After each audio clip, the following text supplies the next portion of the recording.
Hi friends, this is Vincent. நம்ம சேனலுக்கு உங்களை அன்புடன் வரவேற்கிறேன். நம்ம சேனல் வந்து பார்த்தீங்கன்னா உங்களோட கெரியரை செட் பண்ணுறதுக்காக தான் 12th நிறைய இம்பார்ட்டன்ட் கொஸ்டின்ஸ் வந்து நம்ம சேனல் அப்லோட் பண்ணிட்டு இருக்கோம். கண்டிப்பாக நம்ம சேனல்ஸ் வீடியோஸ் எல்லாமே உங்களுக்கு ரொம்ப யூஸ்ஃபுல்லாக இருந்துச்சு அப்படின்னா நம்ம சேனலை சப்ஸ்கிரைப் பண்ணிவிட்டு அதுக்கப்புறம் நீங்கள் ஃபாலோ பண்ணுங்கள். அது மட்டும் இல்லாமல் நம்ம சேனலோட வாட்ஸ்அப் குரூப்பில் கண்டிப்பாக ஜாயின் பண்ணுங்க. ஓகே ஃப்ரெண்ட்ஸ், இப்போ நம்ம பார்க்க போகிற வீடியோ ரொம்ப முக்கியமான வீடியோ. அதாவது யூனிட் வைஸாக நம்ம என்ன பண்ண போகிறோம் பார்த்தீங்கன்னா உங்களுக்காக இது வரைக்கும் பப்ளிக் எக்ஸாமில் நடந்த எல்லா கொஸ்டின்ஸுமே நம்ம என்ன பார்த்தா தெளிவாக நம்ம பார்க்க போகிறோம். இதில் ரொம்ப முக்கியமான விஷயம் என்னன்னு சொல்லி பார்த்தீங்கன்னா கெமிஸ்ட்ரியை பொறுத்த வரைக்கும் அதாவது 5 மார்க் அப்படின்னு சொல்லி ஃபுல் 5 மார்க் கொஸ்டின் வந்து கொஞ்சம் தான் இருக்குது. ஆனால் கெமிஸ்ட்ரியை பொறுத்த வரைக்கும் நமக்கு வந்து என்ன பண்ணுறாங்கன்னா 5 மார்க்கில் சப்டிவிஷன் 1 சப்டிவிஷன் 2ன்னு சொல்லி ஒரு 2 மார்க் ஒரு 3 மார்க் கொஸ்டின் இந்த மாதிரி தான் அதிகபட்சமாக நமக்கு என்ன பார்த்தா கொஸ்டின்ஸ் வந்து வருது. அதனால இப்போ நீங்கள் பார்க்குறது யூனிட் வைஸாக நம்ம என்ன பார்த்தீங்கன்னா கலெக்ஷன் ஆஃப் கொஸ்டின்ஸ் வந்து கொடுத்துருக்கோம். இதில் தனியாக 5 மார்க் இது 2 மார்க் இது 3 மார்க் இது அப்படின்னு சொல்லி நம்ம கொடுக்கல. இது எல்லாத்தையுமே நீங்கள் ப்ரிப்பேர் பண்ணுங்கள். கண்டிப்பாக அது ஒன்று 2 மார்க்லையோ இல்லை 3 மார்க்லையோ இல்லை 5 மார்க்லையோ நிச்சயமாக நீங்கள் என்ன பார்த்தீங்கன்னா இதை மட்டும் பார்த்தீங்க அப்படின்னாவே ப்ளஸ் 1 மார்க்கை பார்த்தீங்க அப்படின்னா 70க்கு நீங்கள் எப்படி இருந்தாலும் 60 அண்ட் அபோவ் வந்து எடுக்கிறதுக்கு வாய்ப்புகள் வந்து அதிகமாக இருக்குது. அதனால் இப்போ யூனிட் வைஸாக நம்ம பார்க்க போகிறோம். இதை ஸ்கிப் பண்ணாமல் நீங்கள் பாருங்கள், சரியா? இப்போ யூனிட் 1ல் வந்து பார்த்தீங்கன்னா இந்த அதாவது ஜோன் ரிஃபைனிங் ப்ராசஸ் பார்த்தீங்களா, இது 2 பப்ளிக் எக்ஸாமில் கேட்டிருக்காங்க, சரியா? நல்லா கவனிச்சுங்க. அதாவது ரிப்பீட்டட் கொஸ்டின்ஸ் வந்து கேட்குறது ரொம்ப ரேர் அப்படின்னு சொல்லி நம்ம நினைக்கிறோம். ஆனால் மேக்ஸ் எக்ஸாமில் மட்டும்தான் என்னாச்சு பார்த்தீங்கன்னா அந்த ரிப்பீட்டட் கொஸ்டின்ஸ் வந்து நமக்கு கேட்கல, சரியா? மற்றபடி கம்ப்யூட்டர் சயின்ஸில் ரிப்பீட்டட் கொஸ்டின்ஸ் வந்து கேட்டுதாங்கன்னு உங்களுக்கு நல்லாவே தெரியும்.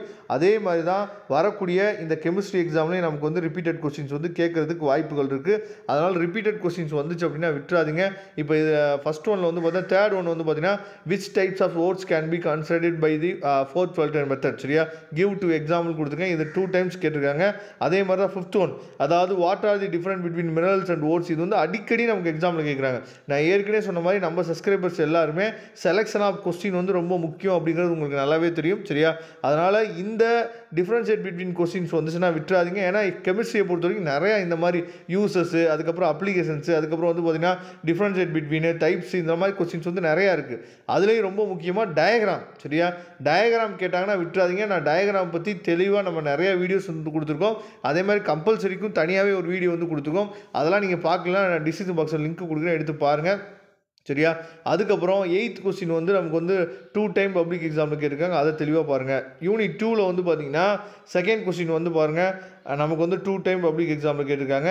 அதே மாதிரி 5th கொஸ்டின் வந்து 2 டைம் கேட்டிருக்காங்க. 8th கொஸ்டின் 2 டைம் கேட்டிருக்காங்க. மற்றதெல்லாம் பார்த்தீங்கன்னா 1 டைம் தான் கேட்டிருக்காங்க. ஆனாலும் செகண்ட் யூனிட்டில் 14 கொஸ்டின் வந்து இது வரைக்கும் பப்ளிக் எக்ஸாமில் கேட்டிருக்காங்க, சரியா? அது 5 மார்க்கோ இல்லை 3 மார்க்கோ இல்லை 2 மார்க்லையோ மொத்தமாக சேர்த்து வந்து பார்த்திங்கன்னா 14 கொஸ்டின் வந்து நமக்கு வந்து செகண்ட் யூனிட்லேருந்து கேட்டிருக்காங்க, சரியா? யூனிட் 3ஐ பொறுத்த வரைக்கும் நமக்கு வந்து மொத்தமாக சேர்த்து எவ்வளோ கொஸ்டின்ஸ் வந்து கேட்டிருக்காங்க அப்படிங்கிறத பாருங்கள். 19 கொஸ்டின் வந்து இது வரைக்கும் நமக்கு யூனிட் 3லேருந்து என்ன பார்த்து கேட்டிருக்காங்க. இதில் ரிப்பீட்டடாக ஃபஸ்ட்டு கொஸ்டின் வந்து பாருங்கள், how is bleaching powder prepared அப்படின்னு சொல்லி கேட்டிருக்காங்க, பார்த்தீங்களா? இந்த கொஸ்டின் வந்து 2 டைம் கேட்டிருக்காங்க. அதுக்கப்புறம் 7th கொஸ்டின், சரியா? அதாவது give the uses of helium. நான் ஏற்கனவே சொன்னேன், யூசஸ் கொஸ்டின் வந்து விட்டுறாதீங்க. கண்டிப்பாக அதுக்கு வந்து ஃபுல் மார்க் கொடுத்துருவாங்க நீங்கள் எழுதுனீங்க அப்படின்னாவே, சரியா? அதுக்கப்புறம் 10th கொஸ்டின் 2 டைம் கேட்டிருக்காங்க. 11th கொஸ்டின் 2 டைம் கேட்டிருக்காங்க. இதெல்லாம் தெளிவாக பாருங்கள். அதுக்கப்புறம் யூனிட் 4 பாருங்கள். யூனிட் 4ஐ பொறுத்த வரைக்கும் நமக்கு இது வரைக்கும் 11 கொஸ்டின் கேட்டிருக்காங்க. அதில் தேர்ட் கொஸ்டினும் 4th ஒன்று வந்து பார்த்திங்கன்னா 3 பப்ளிக் எக்ஸாமில் கேட்டிருக்காங்க, சரியா? அதாவது அந்த காம்போனன்ட்ஸ் கொஸ்டின் வந்து பார்த்திங்கன்னா நமக்கு வந்து 3 பப்ளிக் எக்ஸாமில் கேட்டிருக்காங்க. அதை தெளிவாக பார்த்துங்க. யூனிட் 5ஐ பாருங்கள், சரியா? யூனிட் 5ல் இது வரைக்கும் நமக்கு வந்து பார்த்திங்க அப்படின்னா நமக்கு வந்து 21 கொஸ்டின் கேட்டிருக்காங்க யூனிட் 5ஐ பொறுத்த வரைக்கும், சரியா? யூனிட் 5 வந்து ரொம்ப முக்கியமான யூனிட்டு, சரியா? இதில் இருக்க இந்த ஐயூபாக் நேமிங், அதே மாதிரி வந்து பார்த்திங்க அப்படின்னா இந்த ஐயூபாக் நேம் வைக்கிறத வந்து நம்ம ஈஸியாக என்னன்னு சொல்லி உங்களுக்காக டீச் பண்ணி அப்லோட் பண்ணியிருக்கோம். அதுக்கப்புறம் இந்த வெர்னஸ் தியரி விபி தியரி, சரியா? இதுலேருந்து மாற்றி நமக்கு என்ன பார்த்தீங்கன்னா எக்ஸாமில் கேட்டுகிட்டே இருக்காங்க. அதனால் தெளிவாக நீங்கள் பார்த்துங்க. அந்த வெர்னஸ் தியரியும் விபி தியரியும் நமக்கு என்ன சொல்லுறது அடிக்கடி நமக்கு எக்ஸாமில் கேட்கறதுக்கு வாய்ப்புகள் இருக்குது. அதே மாதிரி ஐயூபாக் நேமிங் வந்து நம்ம ஈஸியாக டீச் பண்ணி அப்லோட் பண்ணியிருக்கோம். ஹவு டு ஐயூபாக் நேம் அப்படின்னு சொல்லி போட்டு நீங்கள் என்ன சொல்லுறது வின்சென்ட் மேக்ஸ் நீங்கள் போட்டிங்க அப்படின்னா நம்ம சேனலோட வீடியோஸ் வந்து உங்களுக்கு வந்துடும். அதை நீங்கள் பாருங்கள். அது ரொம்ப ஈஸியாக இருக்கும். அந்த வீடியோ பார்த்தீங்க அப்படின்னா உங்களுக்கு தெரிஞ்சிடும். அதுக்கப்புறம் யூனிட் 6ஐ பொறுத்த வரைக்கும் இந்த மொத்தமாக 13 கொஸ்டின் இருக்குது. அதில் தேர்ட் கொஸ்டின் வந்து பார்த்தீங்கன்னா 3 பப்ளிக் எக்ஸாமில் கேட்டிருக்காங்க, சரியா?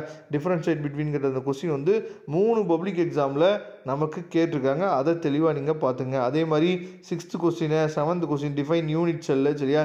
இதெல்லாம் என்ன பண்ணியிருக்காங்கன்னா 2 பப்ளிக் எக்ஸாமில் கேட்டிருக்காங்க. நெக்ஸ்ட்டு யூனிட் 7 பொறுத்த வரைக்கும் நமக்கு வந்து சம்ஸ் வந்து கேட்குறதுக்கு வாய்ப்புகள் இருக்குது. யூனிட் 7 பார்த்துங்க, சம் வந்து மேபி கேட்கலாம். அதே மாதிரி 5th கொஸ்டின் வந்து 2 தடவை பப்ளிக் எக்ஸாமில் கேட்டிருக்காங்க. சரியா, அதாவது different between rate and rate constant of reaction. சரியா, இந்த கொஸ்டின் தெளிவாக பார்த்துங்க. அதே மாதிரி 10th கொஸ்டின் நமக்கு வந்து 2 டைம்ஸ் நமக்கு பப்ளிக் எக்ஸாமில் கேட்டிருக்காங்க. டெரிவ் தி இன்டகிரேட்டட், அதாவது rate law for the zero order reaction. சரியா, ஏ டு தி ப்ராடக்ட்னு சொல்லி கொடுத்துருக்காங்க. அது தெளிவாக நீங்கள் பார்த்துங்க. 13 கொஸ்டின் கேட்டிருக்காங்க. யூனிட் 8 வந்து இது வரைக்கும் நமக்கு பப்ளிக் எக்ஸாமில் 18 கொஸ்டின் கேட்டிருக்காங்க. இதில் வந்து 6th கொஸ்டின், அதாவது ஆஸ்வால் டியூலேஷன் லா, இதை வந்து நமக்கு என்னாச்சு பார்த்தீங்கன்னா நமக்கு 2 டைம் கேட்டிருக்காங்க. தெளிவாக பார்த்துங்க. நமக்கு இந்த மாதிரி கொஸ்டின்ஸ் வந்து ரிப்பீட்டடாக கேட்குறதுக்கு வாய்ப்புகள் அதிகம். யூனிட் 9 பாருங்கள். யூனிட் 9ல் 10 கொஸ்டின் இது வரைக்கும் நமக்கு கேட்டிருக்காங்க. அதுக்கப்புறம் அந்த 5th ஒன் பாருங்கள். சரியா, அதாவது derive the expression of Nernst equation, அது வந்து 3 தடவை நமக்கு வந்து பப்ளிக் எக்ஸாமில் கேட்டிருக்காங்க. 5 மார்க்கில் கேட்குறதுக்கு வாய்ப்புகள் அதிகம். அதை தெளிவாக நீங்கள் பார்த்துங்க. அதுக்கப்புறம் யூனிட் 10லேருந்து இது வரைக்கும் நமக்கு வந்து பார்த்திங்க அப்படின்னா 19 கொஸ்டின் வந்து கேட்டிருக்காங்க. சரியா, இதில் அந்த ரியாக்ஷன்ஸ் கொஸ்டின்ஸ் வந்து கேட்குறதுக்கு வாய்ப்புகள் வந்து இருக்குது. அதை தெளிவாக நீங்கள் பார்த்துங்க. சரியா, அதுக்கப்புறம் இதில் வந்து ரிப்பீட்டடாக 5th கொஸ்டின் வந்து பாருங்கள், வாட் ஆர் தி சார்ஜிஸ்டிக்ஸ். சரியா, இது வந்து பார்த்திங்கன்னா 2 தடவை நமக்கு பப்ளிக் எக்ஸாமில் கேட்டிருக்காங்க. அதே மாதிரி 10th கொஸ்டின் வந்து பார்த்திங்கன்னா அப்படின்னா அதுவும் 2 டைம்ஸ் நமக்கு பப்ளிக் எக்ஸாமில் கேட்டிருக்காங்க. அதுக்கப்புறம் தான் முக்கியமான யூனிட் 11லேருந்து என்ன அப்படிங்கிறது உங்களுக்கு நல்லாவே தெரியும். நிறையா பேர்த்துக்கு இந்த யூனிட் 11ல் இருந்து தான் நமக்கு ரொம்ப கஷ்டமாக இருக்கே அப்படின்னு சொல்லி நம்ம ஃபீல் பண்ணுறது. அதனால் தயவுசெய்து நீங்கள் யூனிட் 10 வரைக்கும் நீங்கள் எப்படி படிக்கிறீங்களோ இல்லையோ, யூனிட் 11லேருந்து நீங்கள் இதில் இருக்க கொஸ்டினை மட்டுமாவது நல்லபடியாக ப்ரிப்பேர் பண்ணுங்கள். அதுவே போதுமானது. யூனிட் 11ல் 10th ஒன் பாருங்கள், டிஃப்ரென்ஷியேட் பிட்வீன், அதாவது primary, secondary and tertiary alcohol using the Lucas test. இது வந்து என்ன பண்ணிக்கான்னு பார்த்தீங்கன்னா 2 டைம் பப்ளிக் எக்ஸாமில் கேட்டிருக்காங்க. 6th கொஸ்டினும் 2 டைம் பப்ளிக் எக்ஸாமில் கேட்டிருக்காங்க. அதை தெளிவாக நீங்கள் பாருங்கள். அதே மாதிரி இதில் வந்து ஐயூபாக் நேம் வந்து நமக்கு கேட்குறதுக்கு வாய்ப்புகள் வந்து அதிகமாக இருக்குது. 17 கொஸ்டின் வந்து கேட்டிருக்காங்க. யூனிட் 12ல் வந்து பார்த்துங்க, யூனிட் 12ல் ரிப்பீட்டடாக நிறையா கொஸ்டின்ஸ் வந்து அடிக்கடி கேட்டே இருக்காங்க. யூனிட் 12ல் 1st கொஸ்டின் கேட்டிருக்காங்க ரிப்பீட்டடாக, 3rd கொஸ்டின் கேட்டிருக்காங்க, 5th கொஸ்டின் 3 டைம் கேட்டிருக்காங்க. அதை தெளிவாக பார்த்துங்க. 10th கொஸ்டின் 2 டைம்ஸ் கேட்டிருக்காங்க. இதெல்லாம் தெளிவாக நீங்கள் பார்த்துங்க. யூனிட் 13லேருந்து ஐடென்டிஃபை ஏ அண்ட் பி, இந்த மாதிரி கொஸ்டின்ஸ் வந்து கேட்குறதுக்கு வாய்ப்புகள் இருக்குது. இதில் 4th ஒன்று வந்து 2 டைம் கேட்டிருக்காங்க. 5th ஒன்று வந்து பார்த்திங்கன்னா நமக்கு வந்து 2 டைம் கேட்டிருக்காங்க. அதையும் தெளிவாக பார்த்துங்க. இந்த ஐடென்டிஃபை ஏ அண்ட் பி வந்து என்னாச்சு பார்த்தீங்கன்னா இந்த யூனிட்லேருந்து நமக்கு கேட்குறதுக்கு வாய்ப்புகள் அதிகமாக இருக்குது. 18 கொஸ்டின் இது வரைக்கும் கேட்டிருக்காங்க. யூனிட் 14 பாருங்கள். நமக்கு வந்து யூனிட் 14ல் வந்து 13 கொஸ்டின்ஸ் வந்து கேட்டிருக்காங்க. இதில் ரிப்பீட்டட் கொஸ்டின்ஸ் வந்து குறைவு. ரிப்பீட்டட் கொஸ்டின்ஸ் வந்து ஒரே ஒரு கொஸ்டின் தான் இருக்குது, 11வது கொஸ்டின் மட்டும். சரியா, வாட் இஸ் கால், அதாவது இசோடெக்டர் அயான், அதுக்கப்புறம் அதோட கிவன் அண்ட் எக்ஸாம்பிள் கேட்டிருக்கு. இதுதான் வந்து நமக்கு வந்து 2 டைம் பப்ளிக் எக்ஸாமில் கேட்டிருக்காங்க. அதை பார்த்துங்க. அதுக்கப்புறம் யூனிட் 15 வந்து பார்த்திங்க அப்படின்னா ஸ்டேட் டி, அதாவது 3 அட்வான்டேஜஸ் ஆஃப் ஃபுட் ஆக்டிவிட்டிஸ். இது ரொம்ப முக்கியமான கொஸ்டின். இந்த வருஷம் பப்ளிக் எக்ஸாமில் நம்ம எதிர்பார்க்கலாம். அதே மாதிரி செகண்ட் ஒன்று வந்து பார்த்திங்கன்னா 2 தடவை பப்ளிக் எக்ஸாமில் கேட்டிருக்காங்க. சரியா, இந்த பிடிஎஃப் லிங்க் நான் டிஸ்கிரிப்ஷன் பாக்ஸை கொடுத்துக்கு எடுத்து டவுன்லோட் பண்ணுங்கள். மறக்காமல் இந்த வீடியோ பிடிச்சிருந்துச்சு அப்படின்னா உங்கள் ஃப்ரெண்ட்ஸுக்கு மேக்ஸிமம் ஷேர் பண்ணுங்கள்.